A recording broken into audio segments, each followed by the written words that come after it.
네.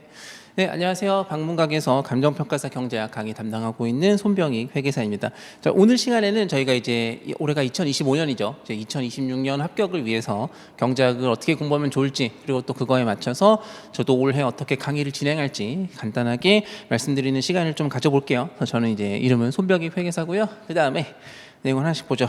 저희가 이제 감정평가사 경제학을 공부하실 건데, 물론 이제 경제학을 접해보신 분들도 있겠고, 혹은 이제 이런 수업 목적에서 처음 접하시는 분들도 있을 건데요.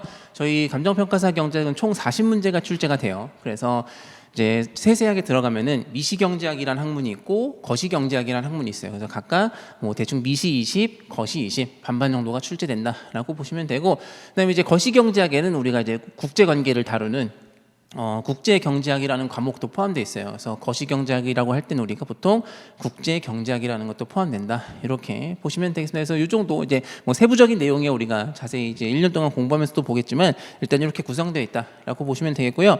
그다음에 이제 감정평가사 시험 과목에 대해서 알아보신 분들도 있고, 혹은 이제 처음 보시는 분들도 있을 것 같은데, 그 경제학을 많이들 어렵다고 하세요. 그래서 이제 경제학 요거는 이제 연도별 꽈락률 통계를 보면은 저희가 이제 100점 만점이죠. 각 과목당 100점 만점인데 한 과목이라도 40점 이하로 맞으면 저희가 그걸 꽈락이라고 하죠. 그래서 이제 꽈락률 통계를 보면은 그 올해 2025년에 봤던 시험은 조금 그래도 경제학이 꽈락률이 낮았어요. 뭐 이제 또 보신 분들은 어려웠다고 하는데 또 생각보다 합격률은 높죠. 근데 보통은 이제 보시면은 여러분들이 일반적으로 수험생들이 가장 어렵다라고 생각하는 게 회계학. 그래서 회계학 같은 경우는 꽈락률이 막 46%, 47%, 막 심할 때는 54%. 그러니까 시험을 본 사람 중에 절반 정도는 회계학 때문에 아예 그냥 꽈락이, 다른 게 점수가 아무리 높아도 꽈락이 났을 정도로 회계학을 많이 어려워하시고, 그래서 평균적으로는 거의 한 50%에 육박하는 회계학이 꽈락률을 보이기 때문에 가장 어렵게 생각하실 것 같고요.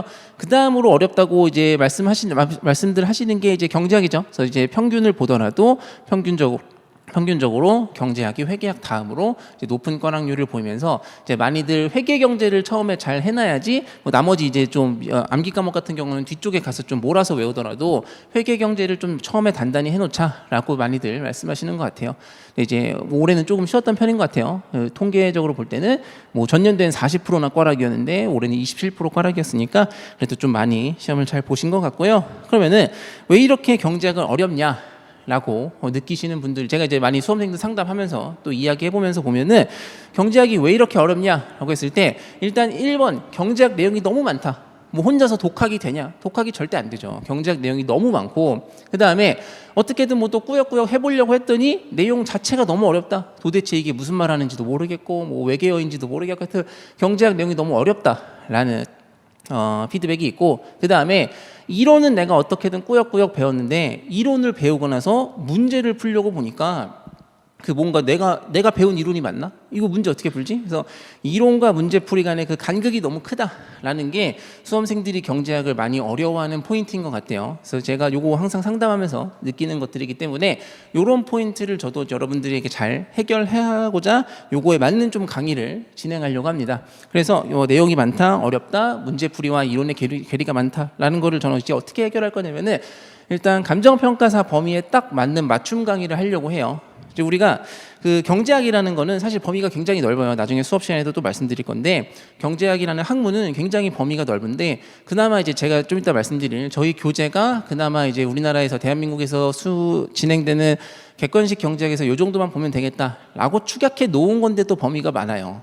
그리고 거기 중에서도 이제 감정평가사 시험에 적합한 내용이 있고 부적합한 내용이 있는데, 이제 저는 이제 10몇 년간의 기출문제 분석을 통해서 우리 시험에서는 이 정도만 보면 되겠다, 이 정도만 제대로 풀어도 충분히 합격할 수 있다라는 그런 범위를 제가 잘 분석을 해놨기 때문에 너무 이제 수험생들이 이제 불안한 마음에, 왜냐면 요새 다 취업도 안 되고 이제 수험생들이 뭔가 인생을 걸고 열심히 하는 그런 거기 때문에 이것도 봐야지 저것도 봐야지, 혹시 어렵게 나면 어떻게, 이것저것 다 봐야지라고 하다 보면은 범위가 너무 넓고 다 가져가려고 하다 보면 오히려 합격하지 못하거든요. 그래서 그런 딱 우리 범위에 맞게끔 그 범위를 잘 재단하는 그런 강의를 진행하려고 해요. 그래서 제가 생각하는 강사의 역할은 이 내용을 쉽게 잘 이해해 주는 것도 중요하지만 그 내용을 우리 시험에 맞게끔 잘 재단하는 것도 저의 역할이라고 생각하기 때문에, 그건 또 제가 항상 강점이 있다고 생각하기 때문에 그거에 맞춰서 강의를 할 거고요. 그 다음에 설명도 아까 너무 어렵다고 했었죠. 어떻게든 보려고 했는데 내용도 너무 어렵다. 그래서 그거를 최대한 우리가 일상생활에 맞게끔, 우리의 어떤 그 경제학 내용 자체가 어렵다기보다는 쓰이는 용어들이나 그런 것들이 너무 좀 우리가 평소에 쓰던 단어가 아니다 보니까 좀 어렵게 느껴지는데 그거를 최대한 저희가 이해할 수 있게끔 좀 쉽게 풀어서 여러분들의 이해하는 데 있어서 부담을 좀 줄여주는 그런 강의를 하려고 하고요. 그 다음에 이렇게 이론을 공부한 이후에 그럼 문제풀이는 어떻게 넘어갈 거냐라고 했을 때 그 문제풀이 접근을 저는 최대한 일관되게 하려고 해요. 그래서 이 단원에서는 이런 방식으로 문제를 풀어갈 수 있게끔 접근을 하는 강의를 하려고 합니다. 그래서 요거는 또 제가 잘하는 강의인데 혹시 뭐 보신 분들도 있겠지만 제 강의는 문제풀이가 진짜 좋다 뭐 이런 평등이 많은데 문제풀이를 하다 보면은 이게 딱딱딱 이제 우리 회계학에서는 왁구라고 하죠. 또 회계사 공부를 했었기 때문에 어쨌든 그런 이제 문제풀이의 일관된 접근 방법을 좀 제시하려고 해요. 그래서 나중에 되면은 이제 공부하던 분들이 어떤 말까지 하냐면 처음에는 말 문제가 쉽고 계산 문제는 너무 풀기도 싫고 보기도 싫었는데 나중에 되면은 차라리 계산 문제가 낫다라는 분들도 있더라고요. 차라리 계산은 딱딱딱 정해진 식대로 하면 되니까. 그래서 그런 식으로 일관된 풀이법을 제시해서 여러분들이 조금 더 쉽게 문제에 접근하실 수 있게끔 강의를 진행할 생각입니다. 그래서 이 정도 제 강의 특징을 보시면 될 것 같고요. 그 다음에 그러면은 혹시나 제 강의를 듣지 않으신다 하더라도 혹은 나중에 들으시더라도 경제학을 어떤 식으로 학습하면 조금 더 도움이 될까라는 거를 좀 간단하게 설명을 드리려고 해요. 워낙 많은 분들이 어려워하시니까. 그래서 우리가 세 가지 단계로 나눠보면은 맨 처음에 이론 학습을 하고 문제풀이를 하고 나중에 이제 뭐 모의고사 같은 형식으로 실전 연습 요 세 가지 단계를 반드시 잘 거치셔야 되는데 일단은 이론 학습을 할 때는 전체적인 이론 구조에 대해서 이해를 하시면 좋겠어요. 제가 항상 말씀드리는 건데 우리가 경제학이라는 거는 그 어떤 개별적인 단원들이 쭉 1, 2, 3 해갖고 나열된 게 아니에요. 1, 2, 3 이런 식으로 나열된 게 아니라 일단 뭐 1장, 2장, 3장 이런 게 전체적인 구조를 이뤄요. 그래서 하나만 봐서는 내용을 정확하게 이해할 수가 없고 나중에 예를 들면 이런 거죠. 집이라는 걸 지을 때 보니까 처음에는 뭐 이 자재가 어디다 쓰는 거지? 뭐 레고 같은 거 만들 때도 그렇잖아요. 레고 만들 때 이 블럭 하나만 놓고 보면 어디에 쓰이는 건지 모르죠. 그런데 나중에 그 레고 블럭으로 집을 다 짓고 나면은 아 이게 여기에 들어가는 피스였구나라는 걸 알 수 있듯이 경제학도 전체적인 구조, 넓은 숲을 보고 그 다음에 나무를 하나하나 봐야지 이해가 되는 부분이 반드시 있습니다. 그래서 처음에 이론 공부를 하실 때 당연히 무슨 말인지 모르고 도대체 이게 갑자기 이걸 왜 보라고 하는 건지 무슨 말인지 모를 때는 그때는 그런 분들이 많아요. 그때 멈추고 나서 그거를 계속 하나만 파는 게 아니라 일단 멈추지 말고 처음부터 끝까지 일단 공부를 한번 다 해보셔야 돼요. 그래서 1단원부터 마지막 단원까지 공부를 다 해서 전체적인 구조를 파악하고 그 다음에 다시 처음부터 보면은 아 내가 처음에 몰랐는데 전체적인 모양을 보고 나니까 세부적인 이론들이 이런 맥락에서 나온 거였구나 라고 반드시 추가적으로 이해되는 부분이 반드시 있거든요. 그래서 처음에 이 이론을 학습하실 때는 너무 처음에 모르니까 나는 1장을 반드시 이해해야지만 2장으로 넘어가겠어 이런 식으로 세세한 거에 집착해서 공부하시는 분들이 굉장히 많고 그것 때문에 저한테 이제 고민 메일도 많이 보내시면 제가 항상 말씀드리는 거는 일단 모르겠더라도 전체적인 걸 들어봐라. 전체적인 큰 흐름을 알고 나면은 세부적인 이론들도 추가적으로 이해가 될 것이다 라고 항상 말씀을 드리거든요. 그래서 이론 학습을 할 때는 전체적인 이론 구조를 이해하고 한번 다 진도를 빼는 거를 목적으로 삼으시면 좋겠고 그다음에 이제 문제를 이론을 학습하고 나서는 이제 문제를 풀어봐야 되겠죠. 그래서 뭐 저희가 이제 가을 되면은 문제풀이 강의 그런 것도 진행을 하는데 문제를 풀 때는 이해를 기반으로 한 문제풀이를 하셔야 돼요. 이제 여러분들이 이제 뒤에서도 제가 또 말씀드리긴 할 건데 처음에 이론을 학습하면서 문제를 같이 풀려고 하는 분들이 많아요. 야, 이거 어차피 객관식 시험이고 내가 문제를 풀어야 되니까 이론 1장 공부하면은 1장 문제 풀고 2장 공부하면 2장 문제 풀면서 나는 문제풀이를 같이 해야겠어라고 하는데 저는 절대 그렇게 하지 말라고 말씀드린다. 이론 학습을 할 때는 이론만 일단 공부를 해보시고 그 다음에 전체적인 구조가 파악되고 내용을 이해를 한 다음에 이론을 이해한 다음에 그 다음에 문제풀이를 들어가야지 우리가 문제의 양측이라고 하죠. 문제만 그냥 주구장창 풀어갖고 합격할 수 있는 시험 아니에요. 이 시험은 이해를 기반으로 우리가 접근해야 되는 그런 과목이기 때문에 뭐 기출문제만 주구장창 풀고 혹은 뭐 문제만 드립다 푼다고 해서 합격하는 그런 시험이 아니기 때문에 반드시 이해를 기반으로 문제풀이를 진행하셨으면 좋겠고 제가 좀 이따 뒤에도 말씀드리겠지만 그래서 저는 수업을 진행할 때 먼저 문제를 풀지 않고 이론을 다 이해하고 그 다음에 문제풀이를 점차 늘려나가는 방식으로 강의를 진행할 생각입니다. 그래서 그렇게 이해를 하시면 좋겠고 단순히 문제 푸는 그거는 너무 걱정하지 않으셔도 됩니다. 뭐냐면은 어떤 내용이 있다고 칩시다. 경제학의 어떤 단원의 내용이 있다고 했을 때 여기 가장 코어 되는 부분이 어떤 이론이라고 할게요. 요 단원에서 가장 중요한 이론이다라고 했을 때 우리가 중요한 문제풀이라는 거는 이 이론에 어떤 방식으로 물어볼까의 문제예요. 아시겠죠? 그러면은 사람들이 어떻게 생각을 하냐면은 이 이론을 정확히 이해를 하면은 사실은 어떤 방향으로 해당 이론을 물어보더라도 문제를 풀 수 있겠죠. 그렇죠? 그런데 이제 잘못 생각을 하면 어떻게 되냐면은 요거를 외워요. 요 문제 푸는 기술만 외워요. 아, 이 문제가 요런 유형으로 출제됐으니까 요 문제는 요렇게 풀어야지. 요렇게 풀어야지. 그래 놓고 나중에 이제 시험장에서 똑같은 이론인데 새로운 방식으로 물어보면은 뭐 신유형 출시됐다. 처음 보는 거다 어렵다. 제가 볼 때는 이제 이론이라는 게 이론을 제대로 이해하면은 어느 방향으로 물어보든지 간에 그 튼튼한 이론에 대한 이해가 있으면은 잘 풀 수 있기 때문에 하여튼 이런 식으로 생각을 하시면 좋을 것 같아요. 그래서 너무 이 문제풀이, 이 화살표가 들어가는 방식에 너무 집착해갖고 문제풀이 양 늘리는 거에 너무 걱정하지 마시고 이론을 탄탄하게 이해하면은 새로운 문제도 얼마든지 푸실 수 있다라고 말씀드립니다. 그래서 그거에 연관된 게 이제 올해 꽈락률이 좀 낮았잖아요. 근데 이제 제가 이제 합격하고 이메일 주신 분들 혹은 뭐 합격수기 분들 그런 분들 이야기를 많이 들어보면은 자기도 생소하는 문제가 처음 나왔는데 처음 보는 문제가 많고 생소한 시험장에서는 생소해서 좀 어렵다고 생각했는데 실제로 점수는 생각보다 잘 나왔다라고 하는 게 결국은 이런 접근을 하면 되는 거예요. 이론을 제대로 이해해 놓고 있으면은 새로운 유형이 나오더라도 시험장에서 생소할 수 있지만 문제는 풀 수 있다. 그런 식으로 접근을 하시면 좋을 것 같아요. 그 다음에 이제 이 문제풀이까지 연습을 하신 다음에 나중에는 이제 뭐 이건 나중에죠. 1, 2월 가서 얘기지만 실전 연습 모의고사 형식으로 40문제인데 40문제를 딱 시간 맞춰서 풀어보는 연습을 하시면서 실제 시험장에서 내가 어떻게 시간 배분을 하고 문제를 어떻게 선별할 거냐라는 거를 그것도 연습을 잘 하셔야 됩니다. 그래서 우리가 지금 이제 잘 모르시는 분들도 있을 것 같은데 우리가 100점 만점에 지금 시험이 100점 만점인데 이거 80점, 90점 맞는 시험이 아니에요. 80점, 90점 맞는 시험이 아니고 아까 본 것처럼 지금 꽈락 40점을 넘기냐 못 넘기냐 혹은 평균 그 합격 평균 점수인 60점 정도만 맞아도 감사하겠다라는 학생들도 많거든요. 나중에 하다 보면은 처음에야 뭐 내가 다 씹어먹겠어라고 진입을 하지만 나중에 되면 제발 꽈락만 면하게 해주세요. 이런 학생들도 많단 말이에요. 그런데 100점 만점 중에서 60점을 맞는 거는 그 모든 문제를 다 건드리는 게 아니라 내가 제한된 시간 내에서 보통 이제 경제학에 한 50분 정도 쓴다라고 보는데 50분 내에 내가 풀 수 있는 문제와 풀 수 없는 문제를 선별해서 풀 수 없는 건 과감하게 버리고 풀 수 있는 거를 확실하게 안정적으로 점수를 얻어가는 그런 전략을 취해야 되는데 이제 그런 것까지 나중에 뒤에 가서 연습을 하시면 좋을 것 같습니다. 그래서 이런 식으로 전체적인 그 학습에 대한 방향을 세우시고 공부하시면 좋을 것 같고요.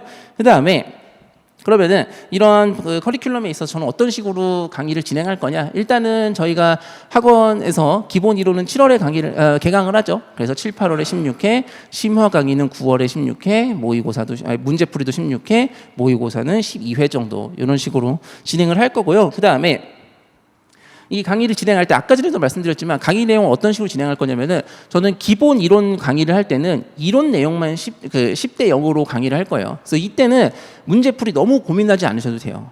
근데 항상 이메일이 와요. 항상 상담 오는 게 기본 이론 진행하고 있는데 저 문제 안 풀어서 불안해요. 이거 문제 안 풀어도 되는 거 맞아요? 저 문제 풀고 싶은데요. 근데 제가 항상 말씀드리지만 기본 이론 때는 문제 안 푸셔도 됩니다. 왜냐면 어차피 못 풀어요. 아까 전에도 말했지만 경제학은 전체적인 구조를 다 이해해야지 내용을 이해할 수 있는데 앞에 일단은 1장만 공부해서 1장 문제가 풀리는 게 아니라 2장, 3장 내용이 다 엮여서 나온단 말이에요. 우리 문제들은 결국에는 특히나 거시경제학 쪽 가면 전체적인 구조를 다 알아야 되기 때문에 너무 기본 이론 시작할 때 문제풀이 반드시 집착하지 마세요. 이론을 정확히 이해하고 그 다음에 문제 풀어도 늦지 않고 나중에 연습을 쭉 할 거기 때문에 너무 걱정하지 마시고요. 그 다음에 이제 심화 강의 가면은 이론 내용은 8, 이제 한 번 했으니까 조금 줄이고 이제 기본적인 문제들 우리가 어떻게 접근할 건지 기초적인 문제들 조금씩 풀이를 시작할 거고요. 그 다음에 이제 문제풀이 가면은 이론이랑 문제랑 1대1로 5대5로 가도록 할 겁니다. 그래서 이때 문제풀이에서도 결국은 계속해서 이론이 중요해요. 아시겠죠? 그 다음에 모의고사 가서는 실전 연습을 해야 되니까 그때는 이제 문제만 40문제 시간 맞춰서 푸는 그런 연습을 할 거니까 강의가 이런 식으로 진행된다라는 것도 미리 좀 알아두시면 좋을 것 같고요. 그럼 기본 이론은 어떻게 진행할 거냐? 일단 기본 강의는 이제 경제학을 처음 접하는 수험생을 대상으로 강의를 한다라고 가정을 하고 진행할 겁니다. 그래서 이제 수업 목적으로 처음 강의를 경제학을 접하시는 분들에게 단어 하나부터 차근차근 설명드리는 강의고요.